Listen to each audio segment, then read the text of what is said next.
Abril de 2026. 4 astronautas toman sus asientos en la nave Artemisa 2.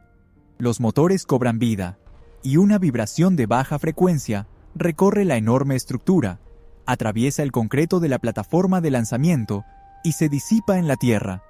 Esto no es un lanzamiento común y corriente de carga a la órbita. Aquí, la humanidad cierra un ciclo tras medio siglo de pausa, y finalmente regresa físicamente a su octavo continente. Mientras estamos sobre la superficie firme de la Tierra, resulta casi imposible dimensionar la magnitud de este salto. Por ejemplo, la Estación Espacial Internacional flota apenas a 400 kilómetros de nosotros. Eso sería como viajar de Ciudad de México a Querétaro, un par de horas por una carretera en buen estado. En cambio, Artemisa 2 se dirige a un destino situado a 400.000 kilómetros. La diferencia en distancia es de 1000 veces. Allí, detrás de las delgadas paredes de la cápsula, comienza un abismo de frío absoluto y radiación intensa, donde la temperatura desciende a menos 270 grados.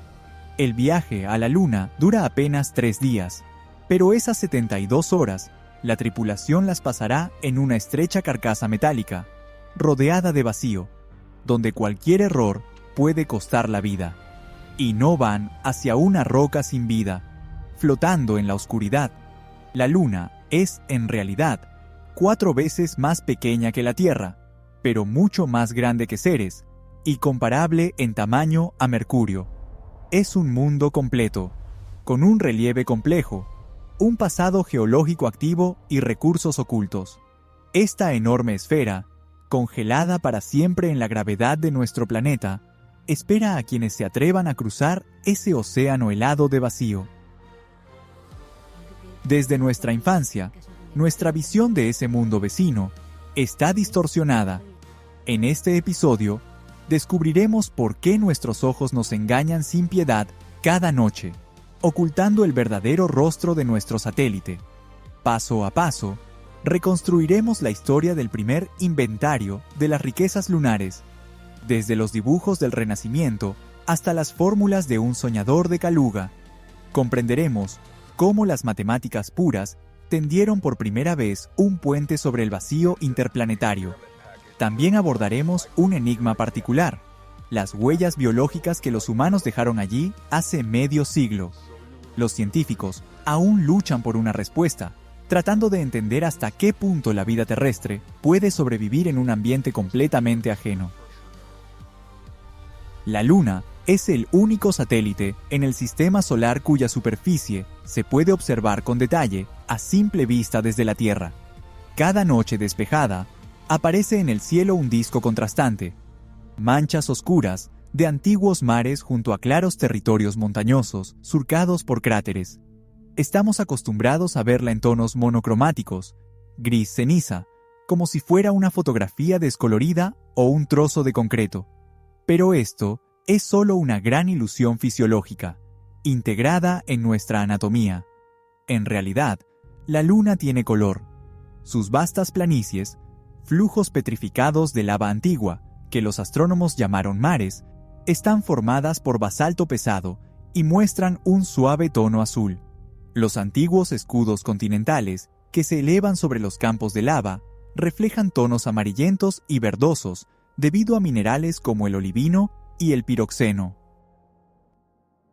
La verdadera paleta del satélite es mucho más rica, y esos tonos cálidos y fríos nos indican claramente la composición química del suelo. Nuestra propia biología simplemente no nos permite verlo. Por la noche, percibimos la Luna en tonos grises, porque en la oscuridad solo funcionan los bastones de la retina. Estos fotorreceptores son increíblemente sensibles a la luz, pero totalmente insensibles al color.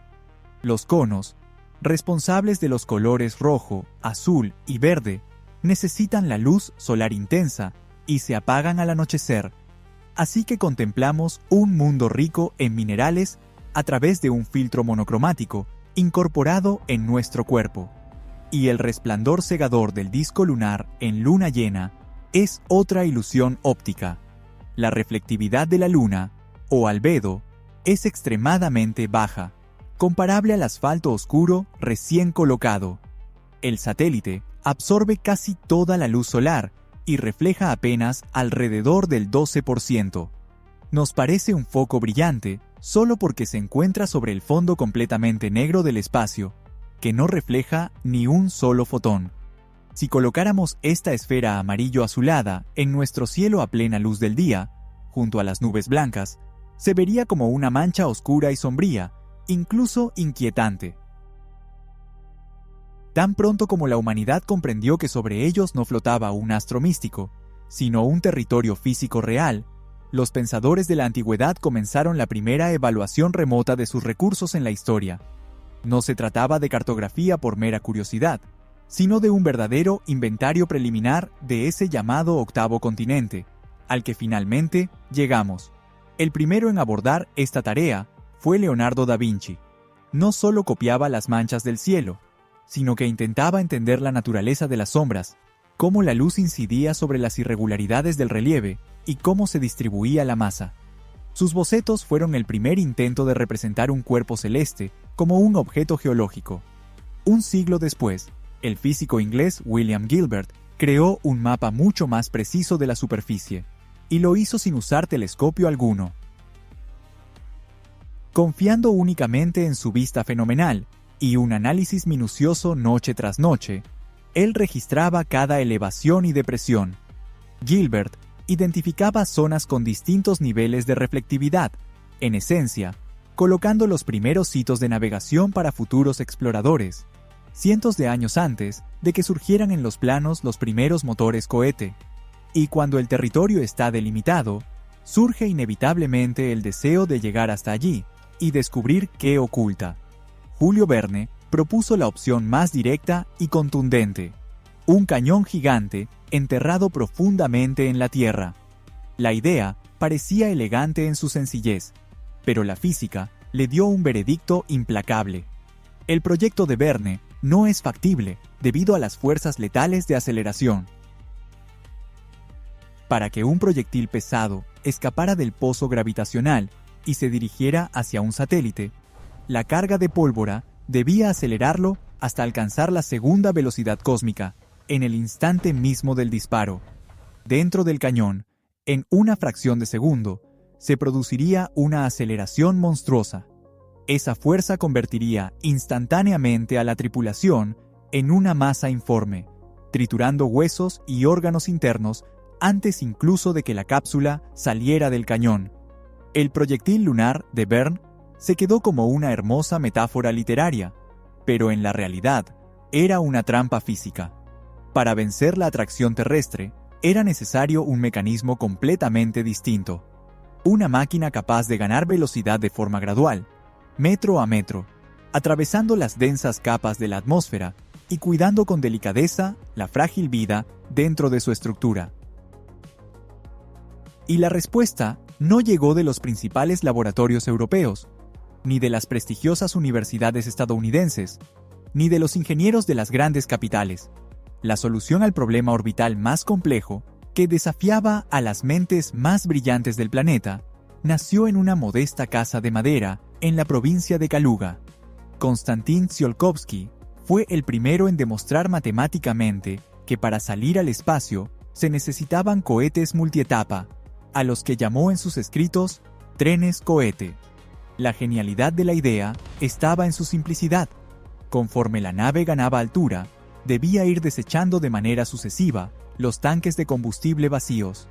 Esto permitía aligerar constantemente la estructura y aumentar de forma considerable la velocidad final, sin desperdiciar el combustible valioso en acelerar etapas ya agotadas. Complejas ecuaciones diferenciales se plasmaban en papel barato con líneas rectas, describiendo a la perfección el flujo de masa, el empuje de gases ardientes y la resistencia de la atmósfera. La paradoja de este hito impresiona por su dramatismo. Tsiolkovsky era un maestro de escuela casi completamente sordo. La escarlatina que sufrió en su infancia le arrebató para siempre el oído, alejándolo del sonido habitual de la tierra. No oía el repiqueteo de cascos sobre las calles polvorientas, el canto matutino de los pájaros, ni el susurro de las hojas tras la ventana.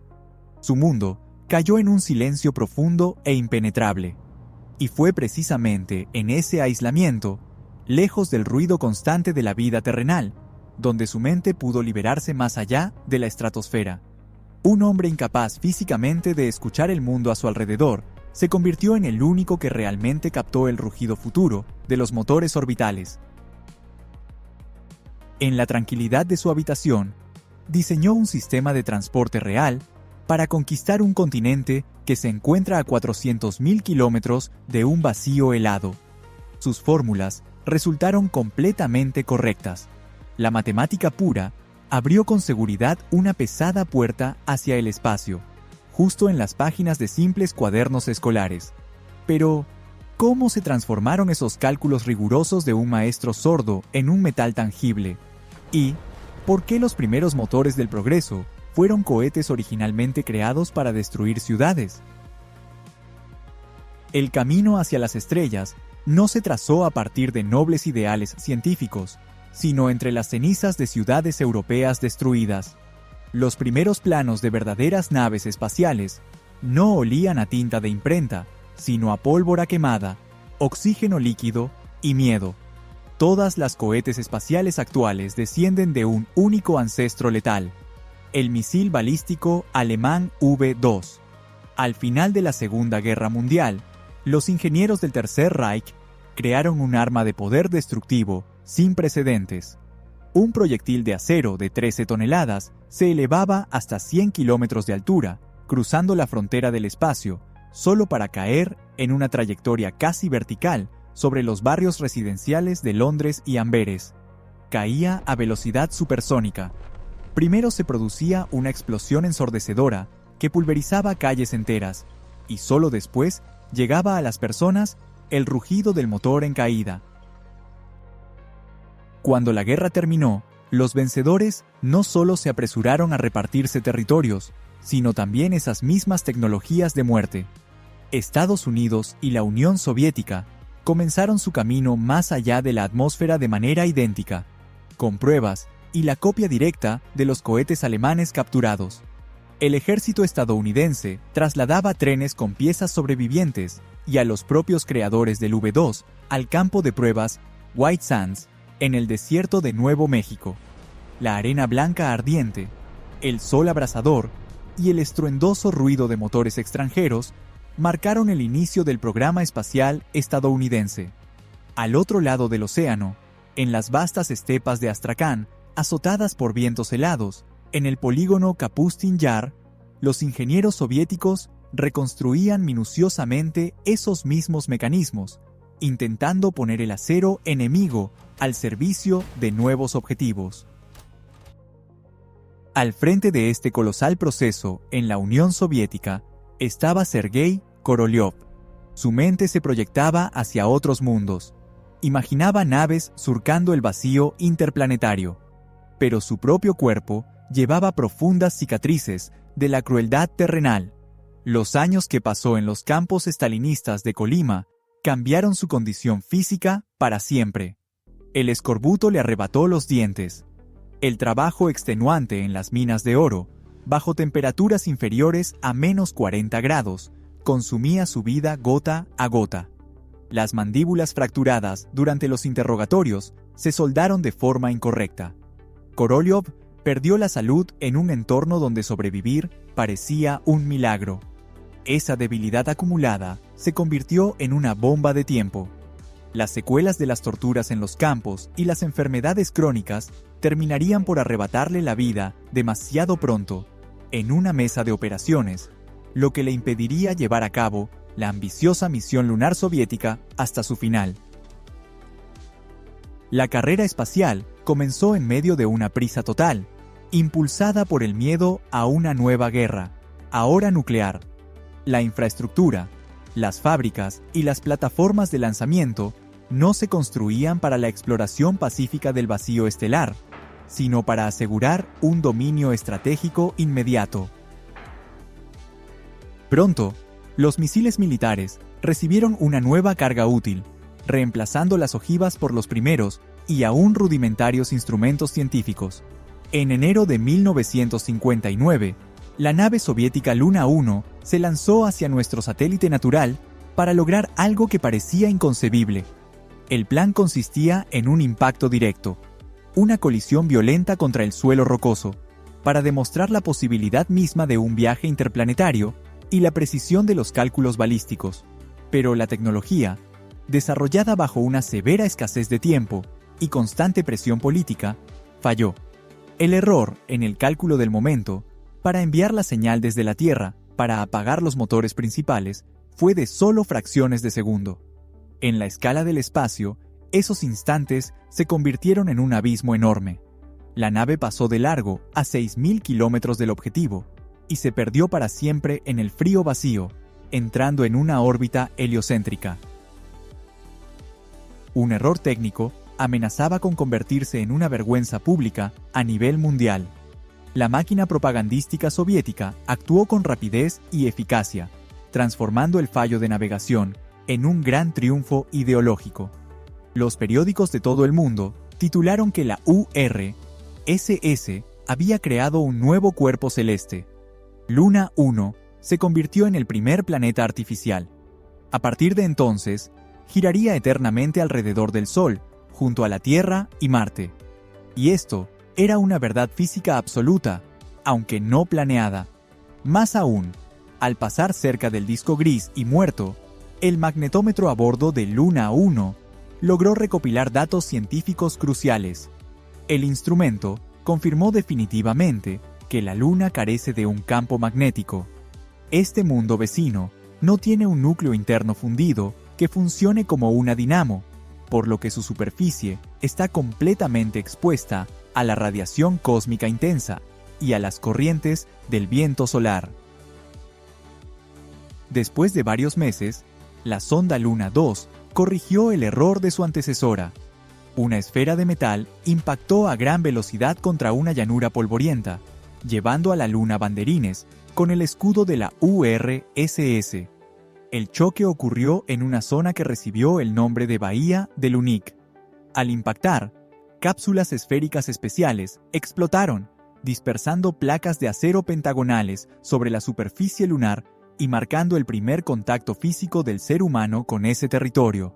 Pero el verdadero avance técnico llegó en el otoño de ese mismo año. Luna 3 orbitó la Luna y por primera vez en la historia fotografió la cara oculta del satélite, esa mitad que siempre permanece oculta a nuestra vista por un bloqueo gravitacional. Capturar la imagen era solo una pequeña parte del problema. No existían tecnologías digitales para transmitir fotografías. Dentro de un diminuto cilindro metálico que viajaba a través del vacío, funcionaba un laboratorio fotográfico completamente automático. Los ingenieros tuvieron que crear un sistema donde el rollo se revelaba, fijaba y secaba a bordo, en condiciones de ingravidez total. Se usaban reactivos químicos especiales y viscosos para evitar que los líquidos se dispersaran en gotas mortales por el compartimento electrónico. Después, un rayo de luz muy focalizado escaneaba milímetro a milímetro el negativo, convirtiendo la densidad de la imagen en señales de radio. Entre el crepitar de interferencias y el ruido cósmico, la humanidad vio por primera vez el relieve salvaje y lleno de cráteres del hemisferio oculto, completamente distinto. Pero para dar el siguiente paso, no solo romper un pedazo de metal contra las rocas, sino aterrizar suavemente un equipo frágil. Era necesario resolver un enigma geológico fundamental, del cual dependía el destino de futuras expediciones. Antes del aterrizaje del primer aparato, los principales científicos del mundo debatían intensamente sobre qué era realmente el suelo lunar. Un grupo académico afirmaba que la superficie era sólida, como lava endurecida o escoria.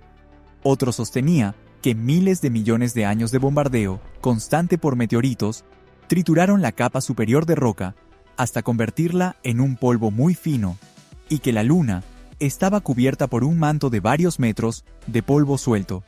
Según esta inquietante teoría, cualquier objeto pesado se hundiría sin dejar rastro en ese océano seco, enterrando para siempre tanto la tecnología como a los futuros astronautas. La naturaleza misma del polvo lunar es radicalmente distinta a todo lo que conocemos. En nuestro planeta, el viento, la lluvia y los ríos han erosionado durante milenios los granos de arena, suavizando sus bordes, dándoles formas redondeadas y seguras. En la Luna no hay atmósfera, ni humedad, ni erosión. Los micrometeoritos impactan sobre las rocas sólidas a velocidades espaciales, fundiéndolas y fragmentándolas localmente. Como resultado, se forman fragmentos microscópicos con bordes increíblemente afilados, irregulares y dentados. El polvo lunar no es una arena suave de playa, sino un vidrio minúsculo roto, un abrasivo agresivo y despiadado. Puede arrancar instantáneamente los recubrimientos protectores del metal, bloquear firmemente cualquier mecanismo móvil y penetrar en la tela de los trajes espaciales, comprometiendo su estanqueidad.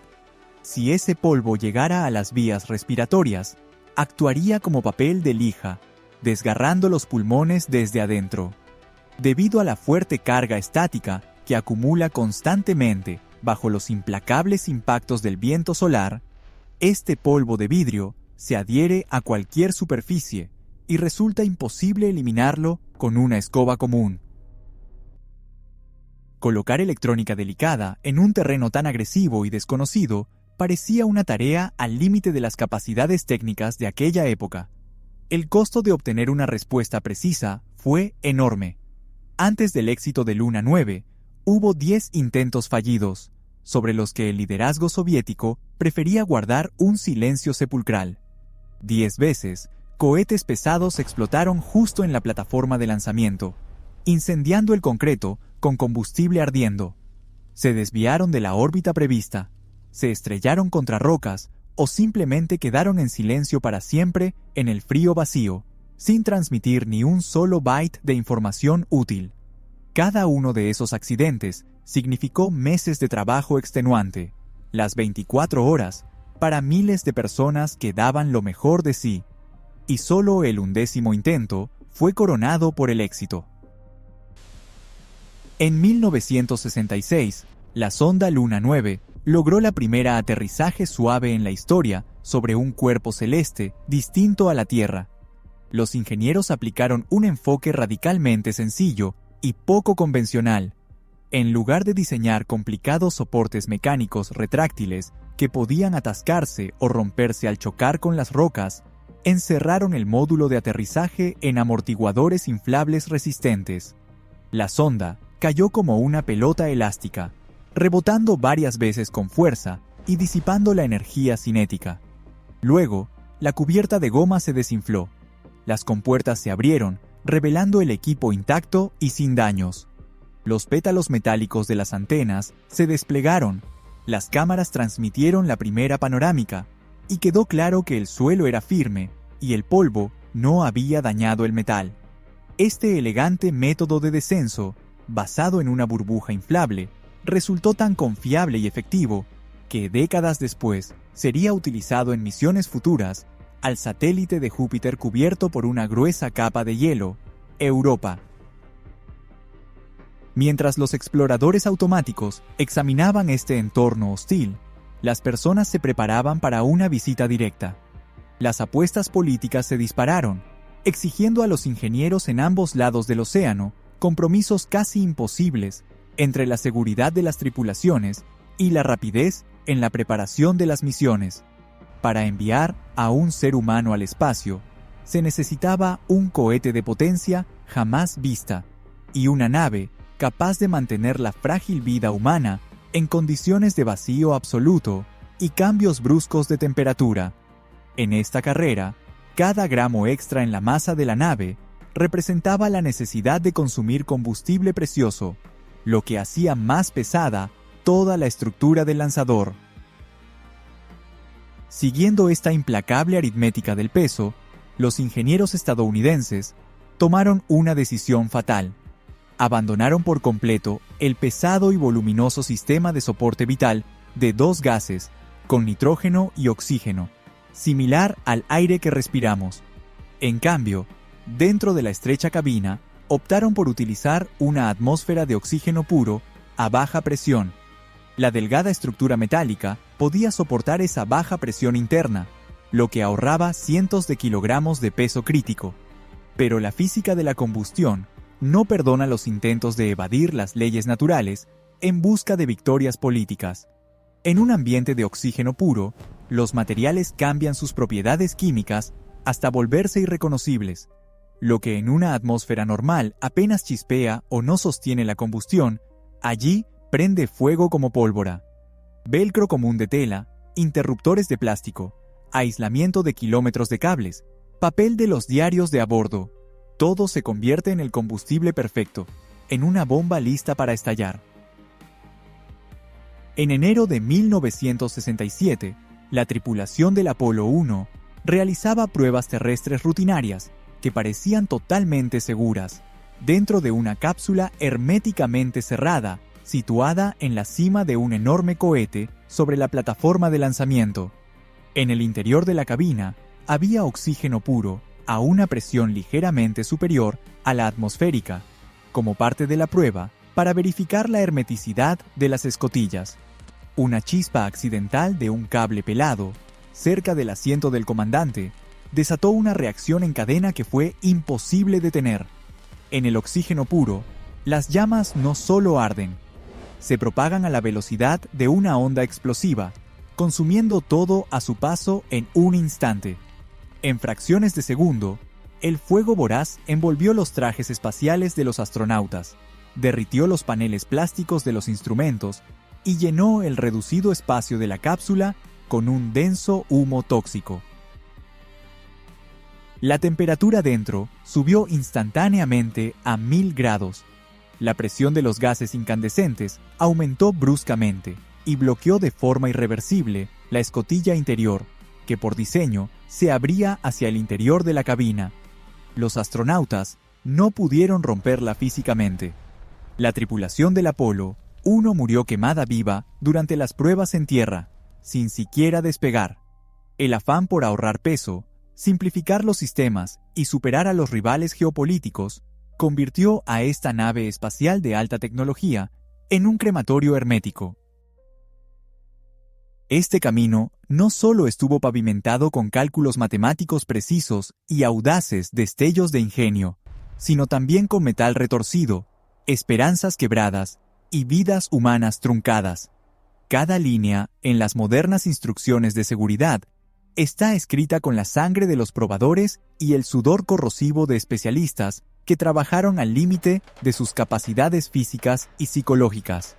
La infraestructura se creó bajo una prisa colosal, obedeciendo la lógica del enfrentamiento, donde la conquista de nuevos espacios era solo un medio para demostrar poder. Los cohetes, diseñados originalmente para transportar cenizas nucleares, fueron adaptados en el camino para llevar frágiles instrumentos científicos y personas vivas. El sistema no contemplaba una exploración segura y a largo plazo del mundo vecino, sino que exigía récords inmediatos a cualquier costo, y el precio para alcanzar ese nuevo límite fue verdaderamente astronómico. Incluso antes de que la primera bota dejara su huella en el polvo gris que parecía vidrio roto. 10 vehículos destruidos, la salud perdida de los principales diseñadores, y una tripulación que se consumió en segundos. El espacio reclamaba sacrificios desde la Tierra misma. Las víctimas, el metal retorcido y las personas que murieron quemadas vivas fueron solo el precio de la entrada. El espacio exigía esas vidas, no para plantar banderas políticas, sino para acceder a un mundo que rompía todas las leyes geológicas conocidas y obligaba a reescribir los libros de física. Durante milenios, la humanidad miró al cielo nocturno y vio el mismo disco plateado e inmutable, cubierto por un complejo patrón de manchas oscuras. En esas formas, los niños aún ven con sincera ternura a un enorme conejo lunar, con largas orejas extendidas sobre una llanura gris. Mucho antes de que se inventaran los telescopios, se intentó plasmar ese patrón en papel. En los archivos se conserva un dibujo amarillento del diario de Leonardo da Vinci, donde el genio del Renacimiento trataba de captar ese relieve extraterrestre con trazos de carbón. A principios del siglo XVII, el médico inglés William Gilbert creó el primer mapa detallado de la superficie lunar, basándose únicamente en la observación a simple vista.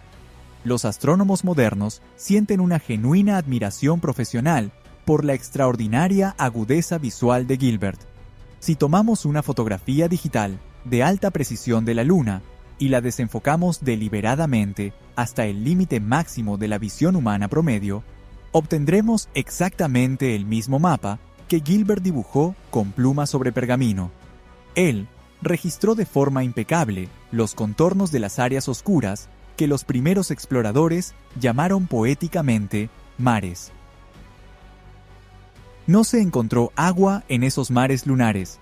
Las manchas oscuras son enormes llanuras de basalto, océanos solidificados de magma antiguo y denso, que surgió del interior hace miles de millones de años y llenó gigantescas depresiones.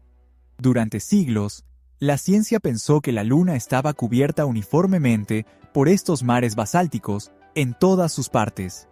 La verdad se reveló solo cuando las primeras naves espaciales lograron mirar más allá del borde del disco visible. Las imágenes enviadas a la Tierra de la cara oculta dejaron a los planetólogos en total asombro. No había mares en esa zona. El lado opuesto, siempre oculto para los observadores terrestres por un bloqueo gravitacional insuperable, resultó ser un conjunto de continentes claros, completamente marcados por impactos de meteoritos. La Luna es absolutamente asimétrica. Un hemisferio está cubierto por una roca oscura y lisa, mientras que el otro parece un escudo antiguo, lleno de cráteres. En el lado visible hay muchos mares, pero en la cara oculta casi ninguno. Dos paisajes geológicos completamente distintos se unieron bruscamente en un solo cuerpo celeste. Esta anomalía planetaria parece desafiar las leyes de la física. Al formarse en el espacio, a partir de una nube giratoria de polvo, los cuerpos celestes tienden a buscar la uniformidad. Durante mucho tiempo, la ciencia terrestre no pudo explicar este fenómeno, hasta que los investigadores dirigieron la mirada hacia nuestro propio planeta. La Tierra también es profundamente asimétrica. Si observamos un globo terráqueo desde el lado de Hawái, un hemisferio está prácticamente ocupado por la inmensa extensión azul del Océano Pacífico, donde la Tierra solo aparece en puntos dispersos, en forma de archipiélagos.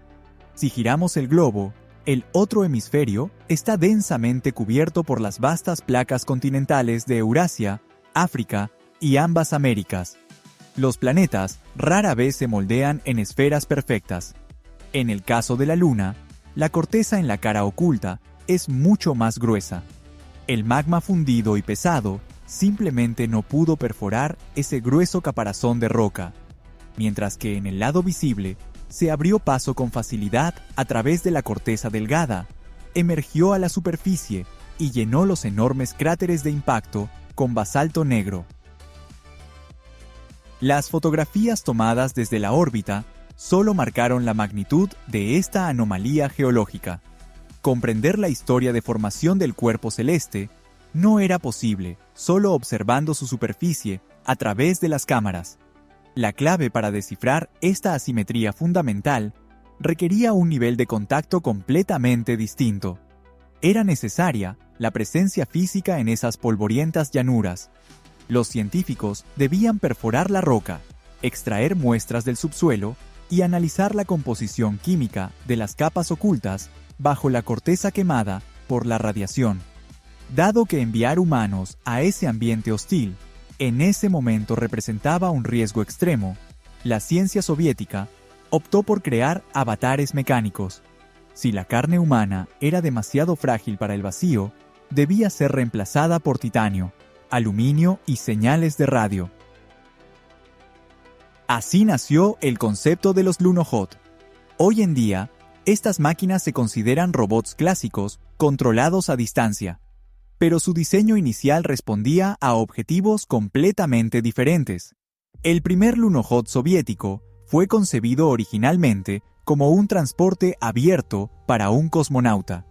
Los ingenieros diseñaron la estructura pensando en un escenario donde el astronauta, con un traje pesado, debía mantenerse en una plataforma especial al costado del vehículo. Sujetándose de los pasamanos, avanzaría por el terreno lunar accidentado, desplazándose de un cráter a otro. Solo cuando el programa tripulado se estancó y quedó claro que el hombre soviético no pisaría las llanuras basálticas en los próximos años, ese transporte se transformó rápidamente en un laboratorio móvil completamente autónomo, reemplazando el lugar del conductor por una cabina hermética con equipamiento científico. La palabra autónomo ocultaba un enorme esfuerzo humano. La máquina no podía tomar decisiones por sí misma. Necesitaba los ojos, los reflejos y la intuición de los operadores en la Tierra. Vale la pena destacar quiénes manejaban esta joya de la ingeniería espacial. No eran astrónomos, ni físicos teóricos, ni diseñadores de circuitos electrónicos. Los lunojodos eran controlados desde la Tierra por exsoldados de tanques. Conducir un chasis de 8 ruedas con giro independiente, superar zanjas, evaluar inclinaciones críticas y la adherencia en terrenos sueltos. Toda esa mecánica era completamente similar a manejar un tanque pesado en caminos difíciles sobre la Tierra. Los tanquistas se encontraban en un centro de control cerrado en Crimea, observando monitores tenues donde se actualizaban imágenes en blanco y negro con un retraso de varios segundos. Un solo movimiento erróneo de la palanca habría volcado para siempre el aparato de varias toneladas y millones de rublos en el fondo de un cráter. Las habilidades de estos mecánicos conductores militares, acostumbrados a sentir las dimensiones de un blindado pesado hasta en la médula espinal, resultaron más valiosas que los títulos de prestigiosas universidades técnicas. Estos avatares mecánicos no solo dejaban una huella visible en el polvo. Las máquinas automáticas soviéticas lograron un hito de ingeniería que aún hoy genera el más profundo respeto entre los geólogos de todo el mundo. Perforaron la Luna hasta una profundidad de 2 metros. 2 metros de regolito compactado por el vacío y roca dura, atravesados por un taladro automático, sin la menor intervención humana. Este récord de penetración en suelo extraterrestre permanece imbatible hasta ahora. Perforar en condiciones de vacío absoluto es una pesadilla física. No hay aire atmosférico para enfriar la corona del taladro, ni líquido para extraer el material removido. El metal se calienta por la enorme fricción y tiende a soldarse de forma permanente con la roca. Los ingenieros soviéticos resolvieron este desafío creando mecanismos únicos capaces de extraer una columna sólida de suelo, conservando intacta la disposición natural de las capas antiguas. Mientras los robots soviéticos raspaban metódicamente la superficie y perforaban pozos, Estados Unidos apostó por una herramienta de exploración completamente distinta. Decidieron enviar a los mismos exploradores humanos a ese vacío helado. Llevar a una persona a la superficie de otro mundo, con la garantía de que regresaría, exigía crear un sistema de transporte de escala inimaginable, casi bíblica. El peso de la nave, los voluminosos sistemas de soporte vital, el módulo de aterrizaje y la enorme reserva de combustible para el viaje de regreso sumaban miles de toneladas. Esa masa colosal primero debía vencer la gravedad terrestre. La necesidad de una capacidad de carga tan enorme provocó la histórica batalla entre 2 titanes de la ingeniería, el cohete superpesado estadounidense Saturno V y el soviético N-1. El ingeniero estadounidense Wernher von Braun asumió un riesgo tecnológico increíble que cambió completamente las reglas del juego. El cohete Saturno V usaba hidrógeno líquido en sus etapas superiores. El hidrógeno es la sustancia más liviana, con mayor densidad energética y también la más delicada del universo. Para mantenerlo en estado líquido, los tanques debían enfriarse de forma constante hasta menos 250 grados Celsius. Se filtra a través de las más pequeñas microfisuras en el metal. Vuelve el acero frágil como el vidrio y puede explotar violentamente por la más mínima chispa estática. Dominar el hidrógeno requirió crear una metalurgia revolucionaria y una ingeniería criogénica avanzada. Pero la recompensa valió el riesgo. El impulso específico del motor de hidrógeno, la eficiencia en la combustión, superaba a cualquier otro combustible para cohetes, permitiendo colocar en órbita cargas fantásticas. Sergei Korolev y toda la industria espacial soviética no contaban con un motor de hidrógeno de ese tipo. La base tecnológica del país, agotada por la reconstrucción posterior a la guerra y la carrera armamentista nuclear, simplemente no permitía desarrollar en tan poco tiempo turbobombas ultrafiables ni enormes tanques criogénicos para combustible superfluido. El cohete lunar soviético N-1 tuvo que depender del queroseno tradicional y oxígeno líquido. Debido a la eficiencia mucho menor del queroseno, la nave requería un empuje inicial monstruoso para elevarse por sí misma. Los ingenieros encontraron la solución en la fuerza bruta. Instalaron 30 motores autónomos en la primera etapa. Sincronizar el funcionamiento de 30 toberas rugientes, controlando flujos de llama, golpes acústicos y vibraciones en una estructura gigantesca, del tamaño de un rascacielos, resultó una tarea muy superior a las capacidades computacionales de la automatización de aquella época. El resultado de esta asimetría tecnológica fue devastador para el sueño soviético de llegar a la Luna. La cohetería soviética N-1 se colocó en la plataforma de lanzamiento 4 veces para pruebas sin tripulación, y en las 4 ocasiones explotó. Una de esas explosiones fue la mayor detonación artificial no nuclear en la historia de la humanidad. Miles de toneladas de queroseno y oxígeno líquido se derramaron sobre el complejo de lanzamiento, transformando las torres en un mar de concreto fundido y metal ardiente retorcido. La onda expansiva rompió ventanas en edificios ubicados a decenas de kilómetros del epicentro. La cohetería nunca logró realizar un vuelo exitoso, sepultando bajo sus escombros las esperanzas de los cosmonautas soviéticos de pisar la Luna. Al mismo tiempo, el Saturno V estadounidense se convirtió en un triunfo absoluto de la ingeniería. Esta torre de 110 metros sigue siendo el cohete superpesado más poderoso y confiable en la historia de la humanidad, sin haber sufrido ningún accidente con tripulación a bordo. Ningún astronauta perdió la vida durante los lanzamientos de este gigante. Sin embargo, la dura experiencia soviética, con tecnología que fallaba constantemente, aportó a la exploración espacial mundial otro invento crucial que salvó muchas vidas.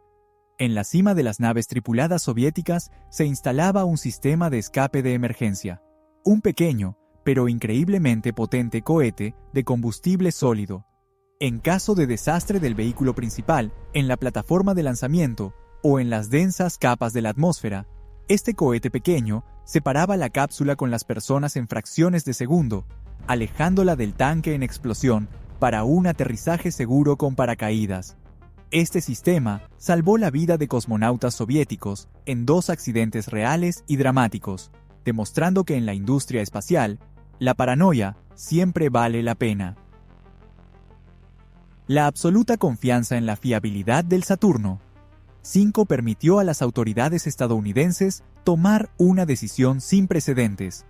La presión política de la Guerra Fría exigía resultados inmediatos. En diciembre de 1968, la misión Apolo 8 se convirtió en el primer envío de humanos hacia la Luna en la historia. Fue una misión audaz, pura y directa, que rayaba en la aventura temeraria. El vuelo se realizó sin pruebas previas, no tripuladas del conjunto completo del módulo lunar. 3 astronautas se sentaron en la cima de una gigantesca bomba, llena de miles de toneladas de combustible criogénico, y se lanzaron a la oscuridad del espacio, confiando únicamente en planos, fórmulas matemáticas y en sus ingenieros.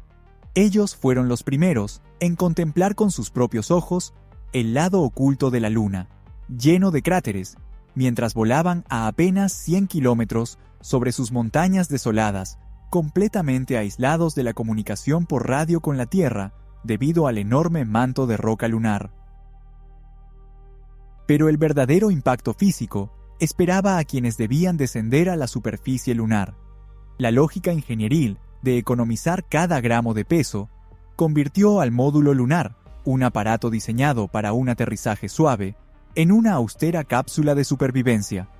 Las paredes de la cabina hermética eran tan delgadas que un golpe fuerte accidental con un destornillador podía perforar el revestimiento de aluminio de un lado a otro, liberando instantáneamente el preciado oxígeno hacia el mortal vacío. Dentro del módulo lunar no había asientos, ninguno. Para ahorrar peso, los diseñadores eliminaron por completo los sillones, los pesados armazones metálicos y el acolchonado. Los astronautas permanecían de pie durante todo el vuelo, durante el complejo proceso de aterrizaje y durante todas las tareas dentro de la cabina. Los mantenían sujetos con un sistema complicado de cuerdas tensadas y resortes, para que no golpearan sus cascos contra el techo bajo durante los bruscos movimientos en ingravidez. De pie, hombro con hombro, en ese angosto y geométrico cilindro, mirando a través de pequeñas ventanas triangulares, controlaban manualmente el descenso, mientras justo bajo sus botas rugía el motor cohete de aterrizaje, consumiendo las últimas gotas de combustible sobre la polvorienta llanura que se acercaba. Dos mundos, dos ideologías inconciliables de exploración, se enfrentaron en la superficie del octavo continente. La Unión Soviética apostó por el cálculo frío, la resistencia de las máquinas y el control remoto, protegiendo la vida humana. Estados Unidos lanzó a personas vivas a ese entorno hostil, exponiéndolas a enormes sobrecargas, miedo constante a equivocarse y un agotamiento físico extremo. La diferencia en los enfoques produjo resultados totalmente distintos, dejando en la historia dos cifras incomparables y dos costos muy diferentes del conocimiento. 300 gramos de suelo, obtenidos por automáticas soviéticas infalibles, y cientos de kilogramos de piedras, por las que los hombres en trajes espaciales se desgastaron las manos hasta sangrar. Cada kilogramo de suelo lunar recogido se conseguía a costa de manos desgastadas, agotamiento muscular y un verdadero dolor físico. En la Tierra, el traje espacial del Apolo parecía un enorme escudo de ingeniería, una armadura multicapa hecha de nylon, teflón, mylar, kevlar y aluminio. Junto con el sistema de soporte vital, pesaba casi 100 kilogramos. Bajo nuestra gravedad, incluso una persona entrenada apenas podía dar un par de pasos con ese traje, arriesgándose a caer por el peso de su propio equipo de supervivencia. En la Luna, donde la gravedad es 6 veces menor, ese peso se reducía milagrosamente a 16 kilogramos. Desde fuera, parece que eso brinda una libertad y ligereza increíbles. Pero las leyes de la física y la inercia no desaparecen, y el vacío espacial impone sus duras reglas. El traje espacial no es solo una prenda resistente contra micrometeoritos y radiación.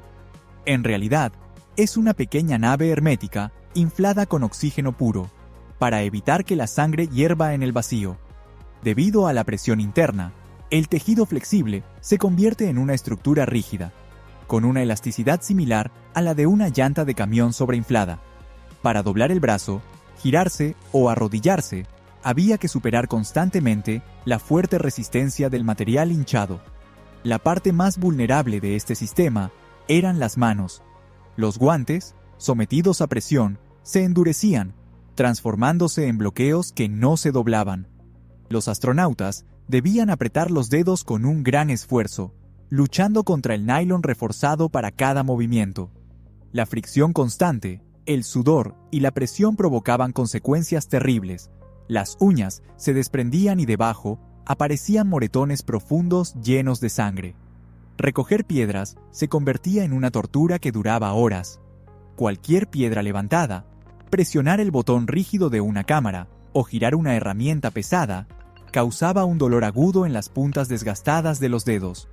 En la Tierra, los espectadores solo veían saltos ligeros y elegantes sobre la llanura gris, sin imaginar que dentro de esos guantes había piel desgarrada, sangre seca y hematomas enormes. Pero la resistencia mecánica era solo la mitad del problema. El traje lunar ocultaba una trampa térmica mucho más insidiosa. El cuerpo humano funciona como un reactor biológico continuo, y al caminar activamente sobre una superficie irregular, el astronauta genera alrededor de 300 vatios de calor, tanta energía como un soldador caliente o una plancha funcionando en un espacio cerrado. En la Tierra, ese calor extra se disipa fácilmente con el sudor y corrientes de aire. Pero en el vacío, no hay forma de expulsarlo. El traje multilayer, diseñado para proteger contra el frío del espacio, se convierte en un termo perfecto. Sin un sistema de enfriamiento forzado, la persona podría sufrir un golpe de calor grave en cuestión de minutos. Los ingenieros tuvieron que incorporar en el traje un sistema especial de enfriamiento, similar a una prenda interior de malla, atravesada por cientos de metros de finas tuberías de plástico. Por ellas circulaba constantemente agua helada, que absorbía el calor excesivo y lo descargaba en un sublimador poroso ubicado en la mochila trasera, donde la humedad se evaporaba directamente al espacio. Este sistema voluminoso y extremadamente incómodo era la única esperanza para sobrevivir bajo el sol intenso y sin filtro. Los diseñadores modernos de trajes espaciales para las nuevas misiones lunares aprendieron de esa dura experiencia. Los nuevos trajes son aún más pesados, hasta 130 kilogramos en la Tierra, pero ahora cuentan con complejas articulaciones rotativas y rodamientos estancos fabricados con materiales compuestos. Estos componentes se adaptan a la biomecánica natural. Con el traje actual, es posible sentarse en una apertura completa o inclinarse para recoger una herramienta caída, sin riesgo de perder el equilibrio, gastar oxígeno innecesariamente o lastimarse las manos. Toda esta realidad documentada del trabajo al límite de las capacidades humanas choca, de manera paradójica, contra el muro de absurdas teorías conspirativas. Durante décadas, los escépticos analizan meticulosamente los archivos fotográficos, cuadro por cuadro, buscando sombras de focos, rastros de un set de filmación o cables ocultos.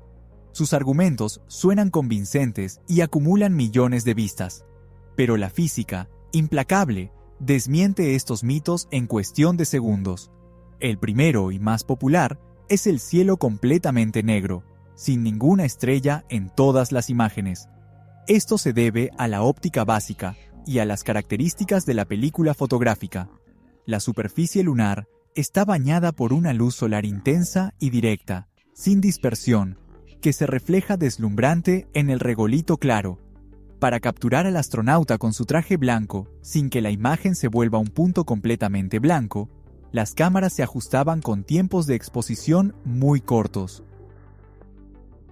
La luz tenue de las estrellas lejanas no alcanzaba a quedar registrada en la película durante esas fracciones de segundo. Si hubieran hecho una fotografía con una exposición prolongada específicamente para capturar las estrellas, todo el paisaje lunar, junto con las personas, se habría convertido en un destello sobreexpuesto. El segundo argumento es la bandera ondeando al viento en el vacío. En las imágenes, la tela parece moverse, pero los diseñadores sabían perfectamente que, en el espacio sin aire, una tela común simplemente colgaría sin vida. Para que la bandera luciera bien, en la parte superior del asta, incorporaron una varilla horizontal, sobre la cual tensaron rígidamente el nylon. Durante el transporte apretado en el módulo, la tela se arrugó mucho, y la débil gravedad lunar no pudo deshacer esos pliegues. La bandera no ondeaba, quedó congelada para siempre en la forma que le dieron las manos. La tercera razón para dudar es la extraña forma de caminar de los astronautas, que los escépticos interpretan como una grabación en cámara lenta, con cables. Pero la verdadera biomecánica lunar dice otra cosa. Con una gravedad 6 veces menor que la terrestre, y una pesada mochila que desplaza el centro de gravedad hacia arriba y atrás. Caminar de manera normal resulta físicamente imposible. Las suelas pesadas no agarran bien el suelo suelto, las piernas resbalan y un paso amplio casi siempre termina en una caída hacia atrás. Los astronautas encontraron rápidamente una solución óptima: moverse saltando con ambos pies al mismo tiempo. Este paso, similar al de un canguro, ahorraba oxígeno, conservaba energía y les permitía mantener el equilibrio sin hundirse en el regolito, tan compacto como cemento. Superando el dolor, la rigidez y las incomodidades de los trajes ajustados, las personas viajaron a esa esfera gris no para obtener fotos espectaculares con una bandera. Su objetivo principal era transformar aquella superficie sin vida en un enorme laboratorio físico al aire libre. Una de las fases clave y más complejas fue la instalación de sismógrafos ultrasensibles. Durante mucho tiempo, en el ámbito científico, circuló una hipótesis marginal que sugería que la Luna estaba hueca por dentro. Simplemente, un fragmento frío de desechos cósmicos. Los instrumentos instalados registraban de manera metódica los temblores lunares provocados por impactos de meteoritos, choques térmicos y la influencia gravitacional de la Tierra. Para amplificar la señal y explorar el interior, las tripulaciones que regresaban lanzaban intencionalmente las etapas usadas de los cohetes y los módulos de despegue nuevamente sobre la superficie. Los impactos de estructuras de varias toneladas hacían que la Luna resonara como una campana durante horas. El análisis de cómo las ondas sísmicas atraviesan el planeta, se refractan y se atenúan probó de manera definitiva que su interior no está vacío. El satélite tiene una estructura compleja, con un núcleo metálico denso, un manto viscoso y una corteza sólida, muy similar a la Tierra. Otro gran logro fue la instalación de paneles con reflectores láser. Son estructuras simples, sin electrónica, cubiertas con prismas de cuarzo de geometría especial. Estos devuelven el rayo de luz exactamente hacia la fuente, sin importar el ángulo con que incida. Durante décadas, los principales observatorios del mundo han dirigido potentes láseres hacia los lugares de aterrizaje de las misiones Apolo. Al captar los pocos fotones que regresan, los científicos miden la distancia a la Luna con una precisión de hasta 2 milímetros. Estos silenciosos reflectores permitieron confirmar un hecho irrefutable. Nuestro satélite se aleja de la Tierra casi 4 centímetros cada año, girando lentamente en una espiral gravitacional. Todo este equipo de precisión debía resistir un estrés térmico sin igual en nuestro planeta. El día lunar dura casi un mes. Durante 2 semanas, la superficie se expone al Sol sin protección atmosférica y la temperatura en el ecuador asciende hasta 120 grados centígrados. Luego, llega una noche de 2 semanas que sumerge instantáneamente los cráteres en la oscuridad, donde el frío alcanza los menos 170 grados. Los metales comunes se agrietan con esos cambios extremos. El plástico se desmenuza y las grasas se congelan como piedra. Por eso, los instrumentos se fabricaron con aleaciones especiales capaces de soportar durante años esos golpes térmicos destructivos y transmitir datos de manera confiable a través de ese abismo helado. Las ambiciones científicas exigían ampliar la zona de exploración, ya que a pie y con un traje pesado, solo se podía cubrir un área diminuta alrededor del módulo. En las 3 últimas expediciones a la superficie, se utilizó un transporte único, el rover lunar. Este vehículo eléctrico ligero y plegable, con ruedas de malla hechas de alambre de piano entrelazado y chevrones de titanio, permitió a los astronautas alejarse kilómetros de la base.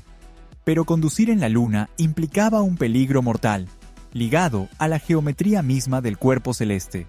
Debido a su pequeño radio de curvatura, el horizonte se encontraba a solo 2 kilómetros, mientras que en la Tierra está a 5. Sin puntos de referencia habituales, frente a cráteres idénticos y una luz cegadora, perder la orientación era aterradoramente fácil. El rover brindaba libertad, pero también planteaba nuevos desafíos de ingeniería. Durante una de las salidas, los astronautas accidentalmente rozaron y rompieron una pequeña ala de plástico sobre la rueda derecha. Este detalle amenazaba con convertirse en una catástrofe. La rueda giratoria comenzó a levantar nubes de polvo duro e increíblemente abrasivo.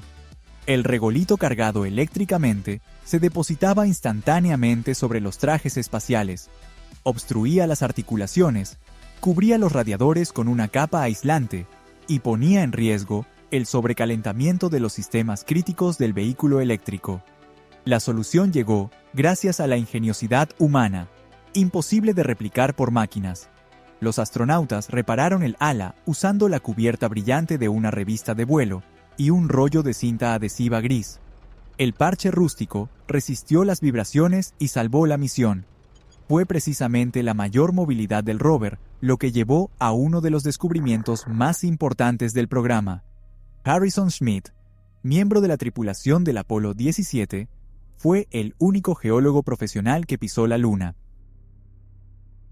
Los demás eran pilotos de pruebas excepcionales, expertos en manejar maquinaria, pero sin la habilidad para leer la historia grabada en las rocas. El ojo entrenado de Schmitt captaba matices de color muy sutiles, donde otros solo veían una masa gris. Como era casi imposible inclinarse dentro del traje inflado, utilizaban unas pinzas largas, similares a herramientas de jardinería, para recoger muestras. Mientras trabajaba en el borde de un cráter profundo, Schmitt notó un fragmento claro y poco común. Resultó ser un anortosita puro. Los análisis en la Tierra revelaron que tenía una antigüedad de 4.000 millones de años, más viejo que cualquier roca terrestre conocida hasta ese momento. Ese fragmento de la corteza lunar primigenia, solidificada en el amanecer de la formación del sistema solar, se convirtió en una prueba definitiva de que la Luna estuvo alguna vez cubierta por un océano de magma hirviente. La intuición humana y el conocimiento geológico demostraron ser miles de veces más efectivos que cualquier equipo automático de perforación. Cada segundo, en la polvorienta superficie, agotaba las últimas fuerzas de los astronautas. Las breves expediciones de las misiones Apolo demostraron su enorme valor científico, pero también revelaron una verdad dura. Para que el ser humano permanezca de forma sostenible fuera de la Tierra, se necesitará un nivel completamente diferente de comodidad y protección contra la radiación. Volver a casa no significaba descanso inmediato ni bañarse en gloria. Los primeros equipos, rescatados del océano, eran trasladados directamente desde la cápsula a un furgón metálico hermético, donde debían pasar un estricto aislamiento de 3 semanas. Científicos y políticos temían seriamente la posible presencia de patógenos lunares desconocidos que pudieran desatar una catástrofe global. Sin embargo, ese miedo fue infundado. La Luna era absolutamente estéril, pero los propios humanos dejaron allí su huella biológica. Preparándose para el despegue y ahorrando cada gramo, los astronautas descartaban sin piedad todo lo innecesario del módulo.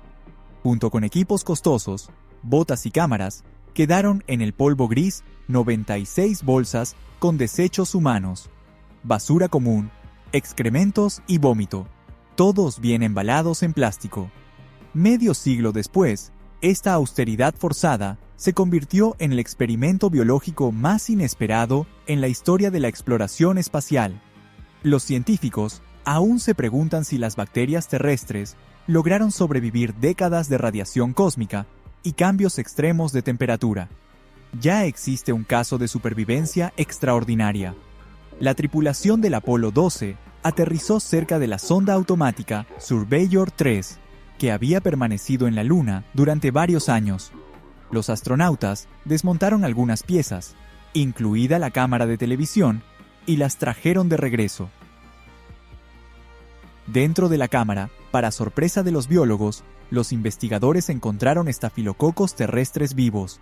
Las bacterias simplemente entraron en estado de animación suspendida, resistieron el vacío, el frío y la radiación, y luego revivieron con éxito en un laboratorio en la Tierra. Las bolsas de desechos abandonadas se convirtieron en un valioso depósito de DN terrestre, congelado en el tiempo y esperando pacientemente a futuros científicos. Los astronautas regresaron a casa, dejando atrás rovers, banderas y sus huellas en el polvo. Pero el recurso principal de la Luna no estaba en la superficie iluminada. Se escondía en la profunda y eterna sombra de los cráteres. La oscuridad de los cráteres polares del sur guardó sus secretos durante décadas, esperando el momento en que la humanidad comprendiera que las breves excursiones turísticas no eran suficientes. El silencio de este mundo muerto ahora se ve interrumpido por una nueva oleada de exploración, muy distinta de las carreras políticas del siglo pasado. Las reglas del juego han cambiado, y el monopolio del espacio ha caído definitivamente. China fue el único país que logró aterrizar una sonda en la cara oculta de la Luna y traer muestras de suelo lunar. Este logro exige una coreografía balística fenomenal. La cara oculta del satélite es físicamente inaccesible para señales de radio directas desde la Tierra. Siempre está oculta a nuestra vista por un escudo de roca masivo, con miles de kilómetros de espesor. Cualquier señal enviada desde el centro de control simplemente se estrellaría contra esas rocas. Para pilotar el módulo de aterrizaje en esta zona ciega, los ingenieros chinos tuvieron que lanzar con anticipación satélites especiales de retransmisión en una compleja órbita halo, muy profunda, detrás de la Luna, creando un frágil puente digital a través del vacío. El exitoso muestreo de roca antigua en el cráter von Karman fue una señal poderosa que marcó el inicio de una nueva era. Estados Unidos respondió a este desafío con la creación de una arquitectura superpesada que recupera las dimensiones colosales. El nuevo cohete estadounidense SLS es comparable en potencia al histórico Saturno V. Es una torre gigantesca del color del naranja quemado, cuyos impulsores de combustible sólido queman toneladas de mezcla química en fracciones de segundo al despegar. La onda sonora de sus motores es tan intensa que puede destruir losas de concreto. Por eso, segundos antes del encendido, cascadas de agua caen sobre la plataforma de lanzamiento para absorber el impacto acústico. Pero incluso este poder clásico y ensordecedor de las agencias estatales palidece frente a los proyectos del sector privado. La nave espacial Starship de Elon Musk es tan enorme que los astronautas necesitarán un elevador especial para descender al suelo. Un cilindro de 50 metros, hecho de acero inoxidable brillante, aterrizará sobre su cola, elevándose sobre el regolito gris como un rascacielos de 15 pisos. Bajar por una escalera común desde tal altura, estando encerrados en un traje hermético rígido con el centro de gravedad desplazado, sería una muerte segura. Los ingenieros diseñan cabinas externas en poleas que bajarán lentamente a los exploradores desde el compartimento habitacional superior hasta la superficie. La escala de estas máquinas, su capacidad de carga y su complejidad hablan con elocuencia de una cosa: la era de los paseos ligeros ha terminado.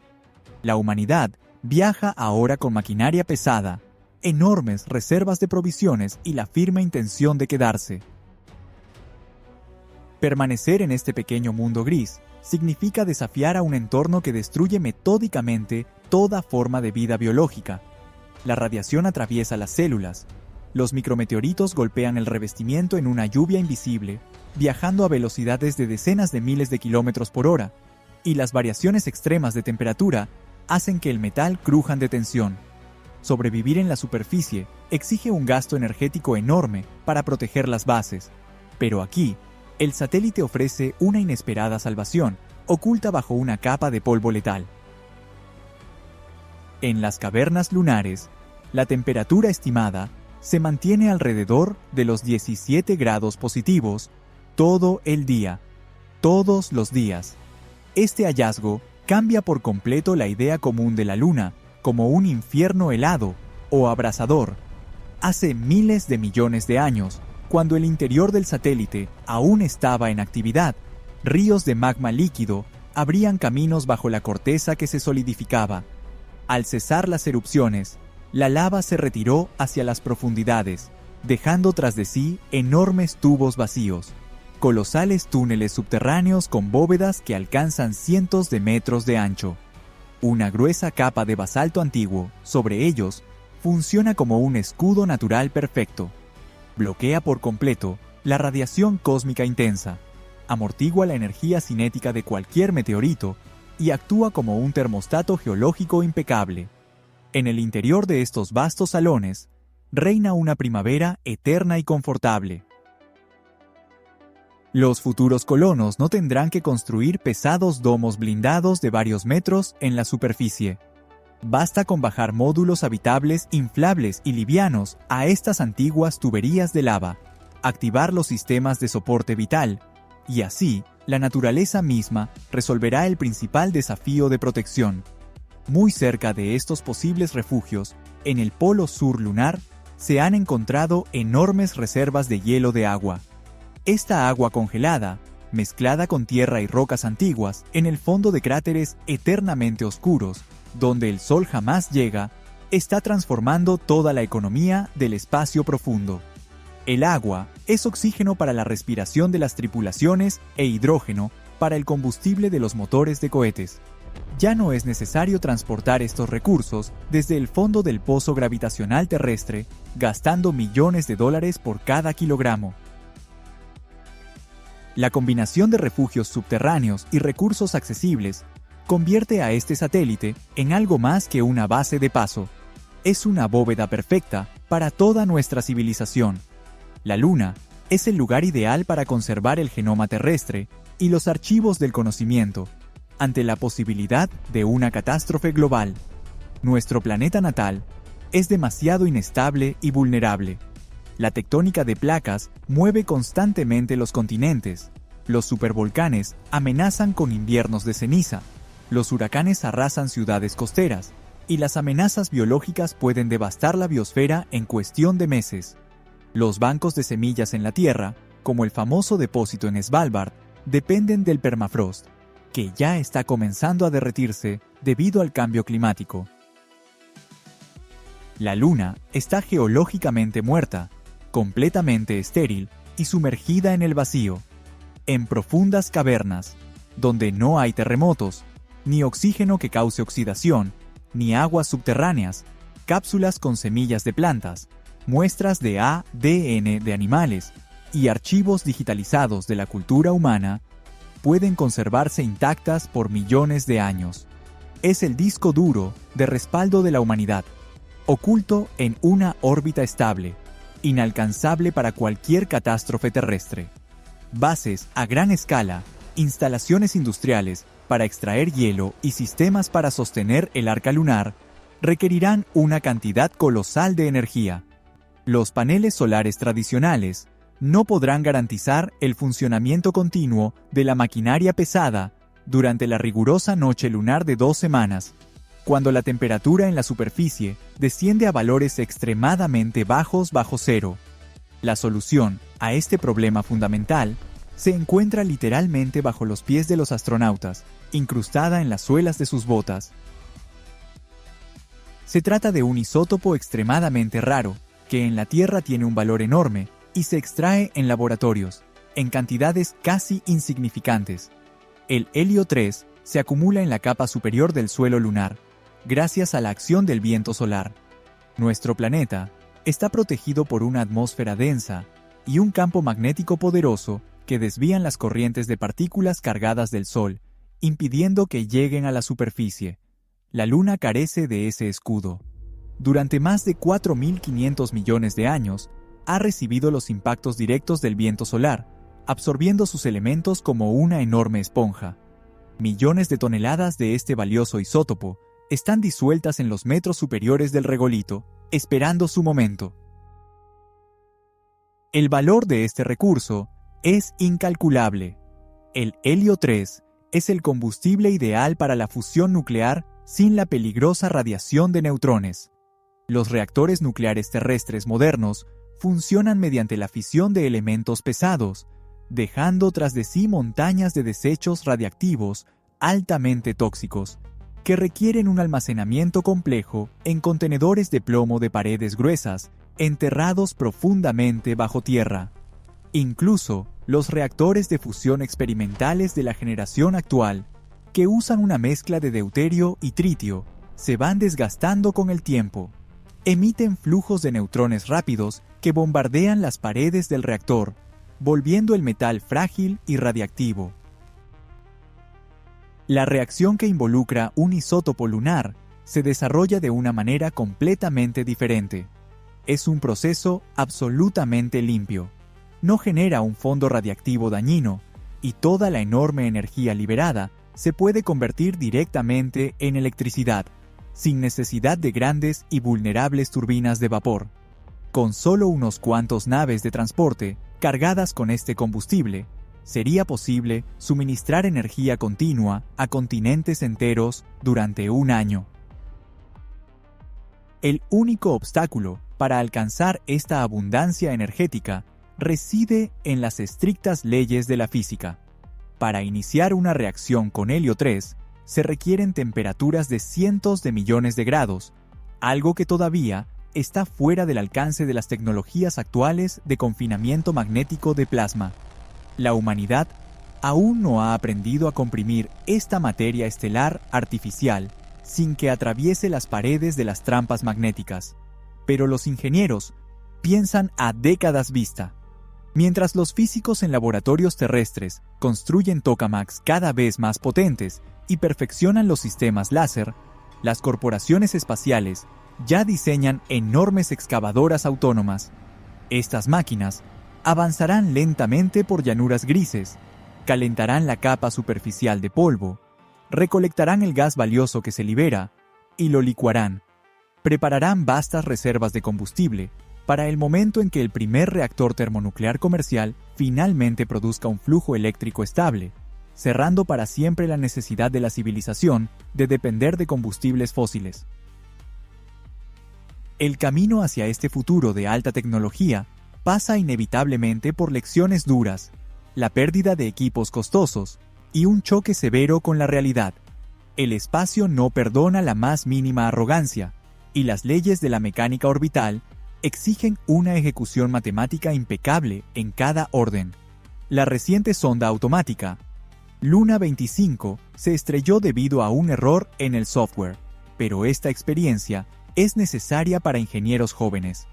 Hubo una falla crítica en el sistema de control del motor. El impulso de frenado fue demasiado prolongado, y la nave impactó a gran velocidad contra la superficie antigua, dejando tras de sí solo una nube de polvo y un nuevo cráter. En los titulares, este tipo de sucesos siempre se presentan como fracasos catastróficos, pero desde la lógica fría del diseño de cohetes, cualquier accidente de una sonda no tripulada es una prueba de choque invaluable y vital. La generación actual de ingenieros, que escribe complejos códigos en centros de investigación cómodos, no vivió la frenética carrera lunar de los años 60. No presenciaron cómo explotaban decenas de las primeras naves soviéticas y estadounidenses antes de que la tecnología alcanzara un nivel aceptable de confiabilidad. No es posible crear un sistema de transporte seguro e infalible para personas vivas basándose solo en simulaciones por computadora. El metal debe doblarse bajo la presión, los algoritmos deben fallar en situaciones imprevistas, y los sensores sensibles deben fallar frente al vacío real y la radiación. Solo así, los diseñadores obtienen telemetría real, detectan vulnerabilidades ocultas y reescriben los protocolos de seguridad. Cada estación automática que se pierde hoy es una vida futura de astronautas que se salva. Estos rigurosos entrenamientos con pesas y códigos acercan el día en que comenzará la construcción de una infraestructura de transporte en la superficie lunar, de un orden completamente distinto y sorprendente.